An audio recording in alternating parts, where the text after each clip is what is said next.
Hello mga kamare! So ayan, it's a brand new day na naman. So, panibagong adlaw para mo kumbati. So, ang inyong kamaring handler na napod sa manukan para magpakaon sa mga manok. So, ato sang gipang inundaan ang mga sunoy kay gipurgan ni sila gabi so need sa kuno ni nga pa imnon usa pakanon. So atong giuna ang naa sa itlogan o duha ka manok nga naa sa pikas tangkal. So karon atong gi-prepare ang para painom sa nangitlog. So ang vitamin so naay usa ka powder nga gibutang para painom niya. And ako na ning ihatag and ining kahuman ani is magpakaon ako sa mga sunoy.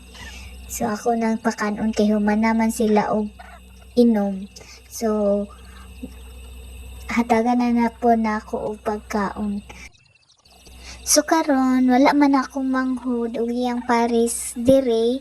So ako na lang po ang pakaon sa ilang mga manok kay sila baya ang tigpakaon sa mga manok kung wala po ni so ako na lang silang gipakaon. Naglimo ko kay daghan kay og sudlanan wa ko kay bawg asa dapit ang ilang pagkaon. So ako na lang gihatagan ang mga manok kung unsa ang mas mukaon siguro sila.